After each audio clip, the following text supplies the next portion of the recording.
इस कहानी के सभी पात्र और घटनाएं काल्पनिक हैं, जिसका किसी भी व्यक्ति या घटना से कोई संबंध नहीं है। यदि किसी घटना के साथ इसकी समानता होती है, तो इसे मात्र एक संयोग कहा जाएगा।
दिग दिगंत और अनंत तक गूंजायमान है।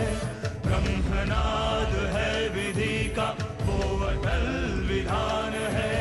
धर्म की अधर्म पर विजय का वो प्रमाण है। जायमान है वो अटल विधान है। विजय का वो प्रमाण है। ब्रह्मांड का महान योद्धा आर्यमान है।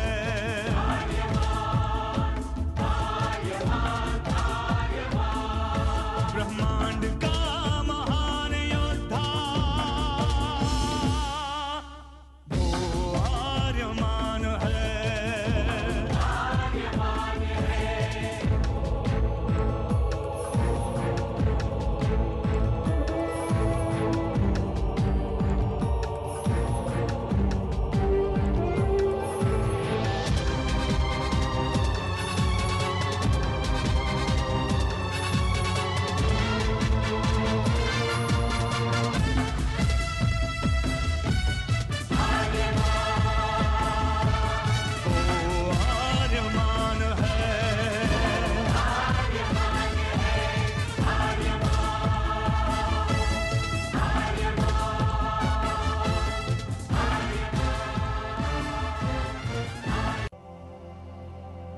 अनंत असीम ब्रह्मांड, अद्भुत, विशाल, विराट, जहां असंख्य आकाश गंगाएं प्रतिक्षण बनती रहती हैं, मिटती रहती हैं। हर आकाश गंगा में होते हैं अनगिनत तारे, अनेकों सूरज, और सूरज के साथ होता है अपना सौर मंडल, जिसमें रहते हैं अनेकों ग्रह। न जाने कितने सूरज चमके और बुझ गए, न जाने कितने तारे चमके और खो गए, न जाने कितने ग्रह, कितनी पृथ्वियां, कितनी सभ्यताएं बनी, बढ़ी और खो गई समय की इस अनंत धारा में। इन्हीं अनजानी परंतु अमर गाथाओं में से एक है महागाथा ब्रह्मांड के योद्धा आर्यमान की। बहुत समय पहले पृथ्वी से लाखों प्रकाश वर्ष दूर आर्याना आकाश गंगा में एक ग्रह था, थार।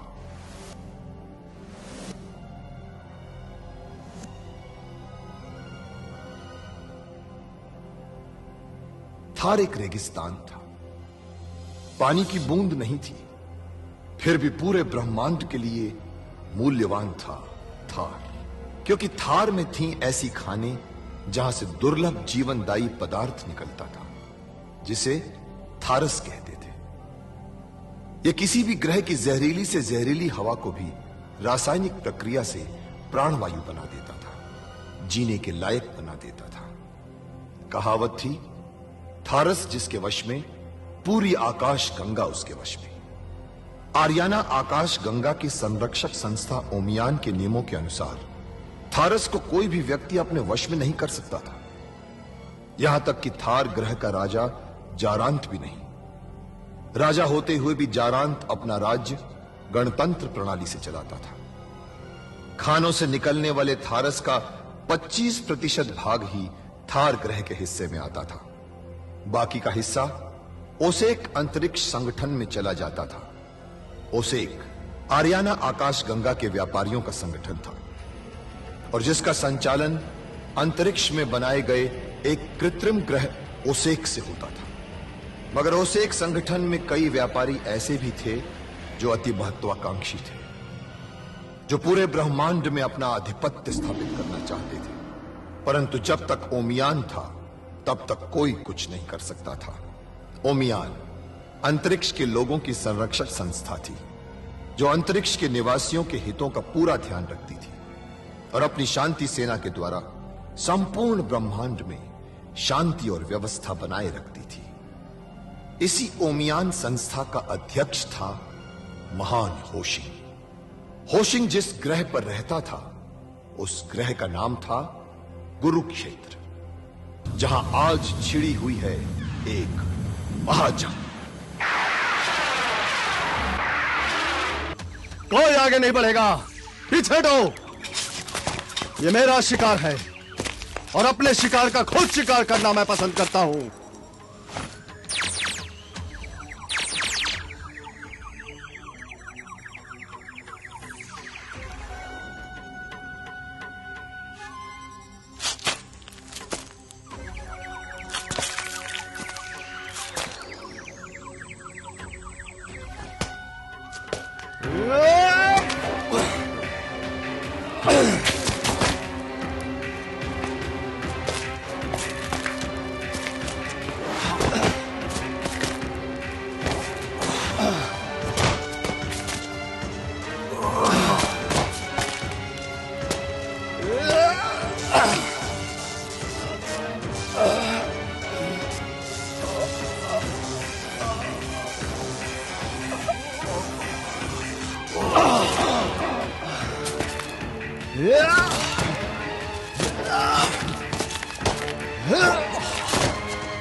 Yup!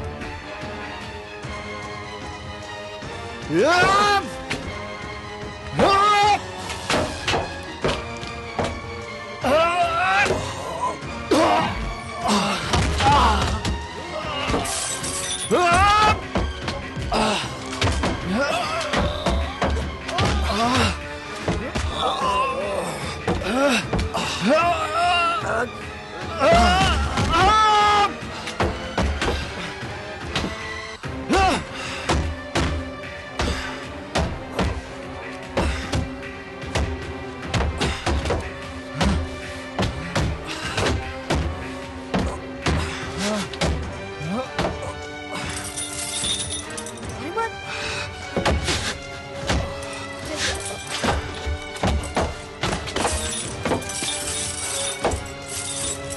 Yup!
रुक जाओ आर्यमान। अगर तुमने फिर से ऊपर चढ़ने की कोशिश की तो वीनू मिसाइल से पहले ही ऊपर पहुंच जाएगा। सैनिकों, गिरफ्तार कर लो इसे।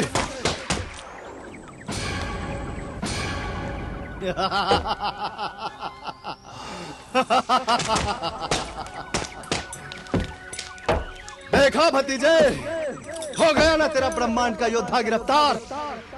और अब तू ऊपर जाने के लिए तैयार हो जा।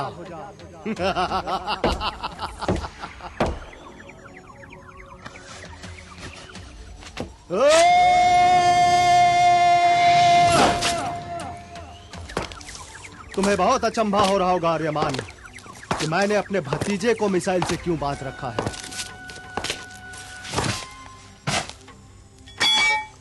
इसे अपने ग्रह से बहुत प्यार है और इसीलिए अपने मिसाइल के जरिए मैंने इसे अपने ग्रह पे जल्द से जल्द भेजने का प्रबंध किया है। और मैंने इसके चाहने वालों को भी खबर करवा दिया है कि तुम्हारा प्यारा प्यारा सा राजकुमार साकेत ग्रह पर वापस आ रहा है। वो बेसब्री से राजमहल के बाहर उसका इंतजार कर रहे होंगे, मगर अफसोस वो मिल नहीं पाएंगे, क्योंकि उनके आंखों के सामने आकाश में एक विस्फोट होगा और उनके प्यारे प्यारे से राजकुमार के चिथड़े चिथड़े उड़ जाएंगे। तुम अपने आप को ब्रह्मांड का योद्धा समझते हो ना? अगर इसे बचा सकते हो तो बचा लो। ये तो जा रहा है अपनी अंतिम यात्रा पर।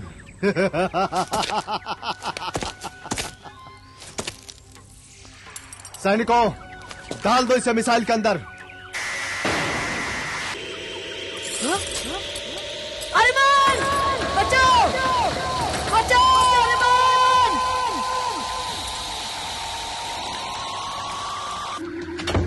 छोड़ो मुझे, छोड़ो, छोड़ो।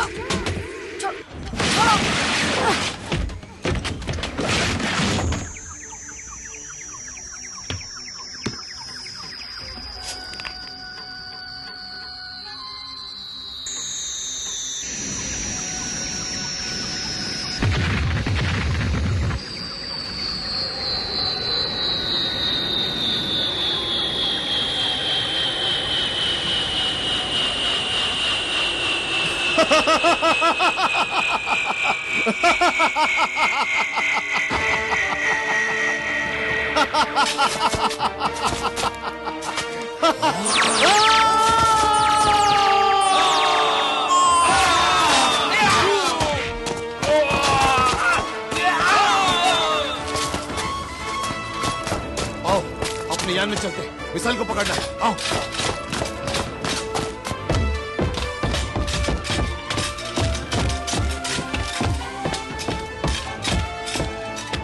आओ टोबो।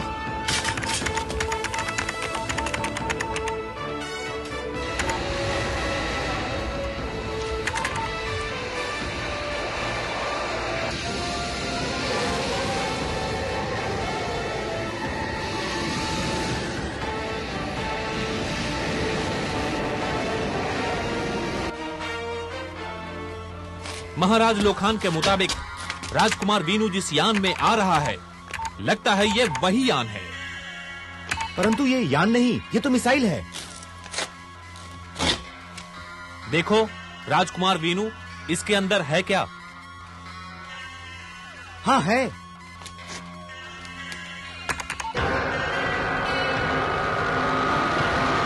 राजकुमार वीनू मिसाइल में आ रहा है। राजकुमार वीनू की जान खतरे में है। राजकुमार वीनू की जान खतरे में है।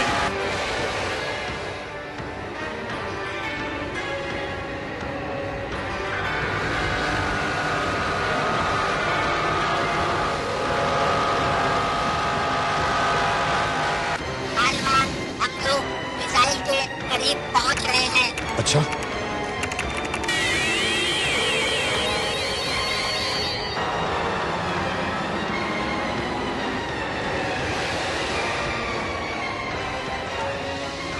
वो राम से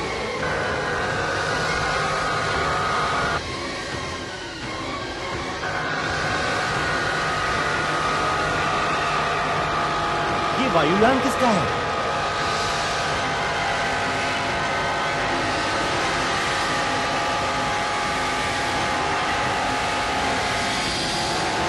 टोबो, अब तुम ज्ञान को संभाल लो मैं यान के बाहर जाकर वीनू की मिसाइल की तरफ जाता हूं और वीनू को मिसाइल से बाहर निकाल लेता। इस दौरान तुम यान को वीनू की मिसाइल के करीब रखना और उसकी रफ्तार से अपनी रफ्तार बनाए रखना। तुम चिंता मत करो, वीनू को बचाओ, मैं सब संभाल लूंगा। और जो ये नहीं संभाल पाया वो मैं संभाल लूंगा। बस मुझे इतना बता दो कि संभालना क्या है। तुम यहाँ पर आके बैठो, बस आओ बैठो। आर्यमान, दिव्य वस्त्र के साथ शीश कवच पहनना न भूलना। और सुनो आर्यमान, जल्दी करना, साकेत ग्रह के वातावरण में घुसने से पहले वीनू को बचा लेना, क्योंकि मिसाइल वहाँ के वातावरण में घुसते ही पूरी तरह जल जाएगा। ठीक है। और हाँ, मैं जैसे ही वीनू को मिसाइल से बाहर निकाल लूं, अपने यान की रफ्तार कम कर लेना। ठीक है।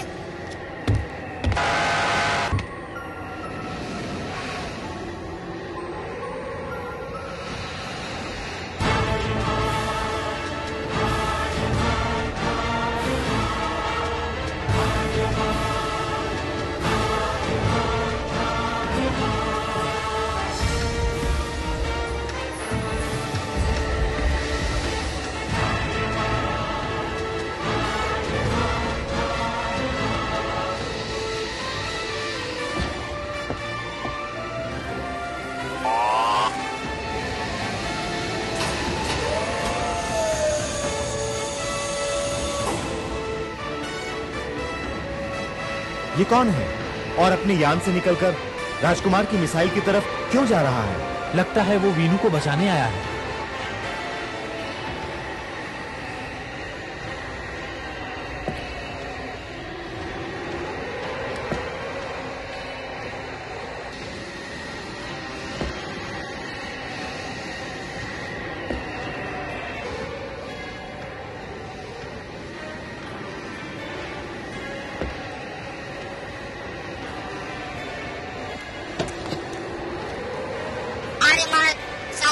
का वातावरण 4300 योजन रह गया है।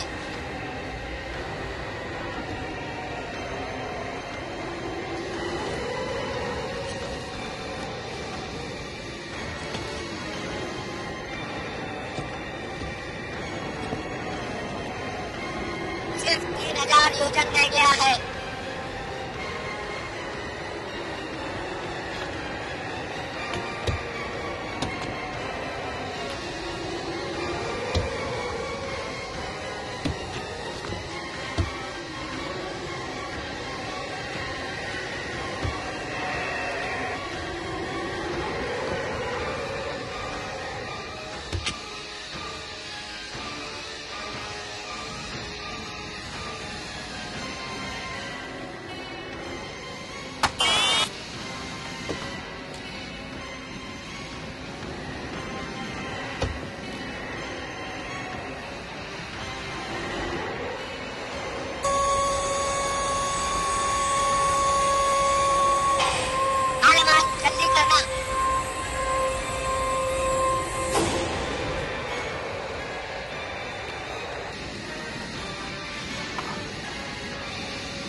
जल्दी, वातावरण केवल 1050 योजन रह गया है।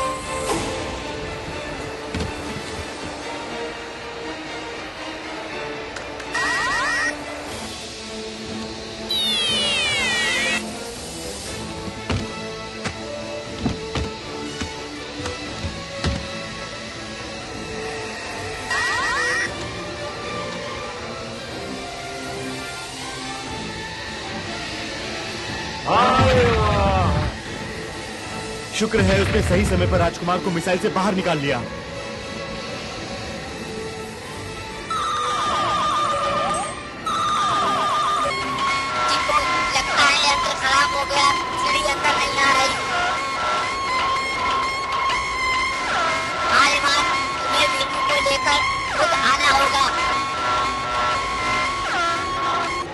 वो बहादुर है, बचा लेगा।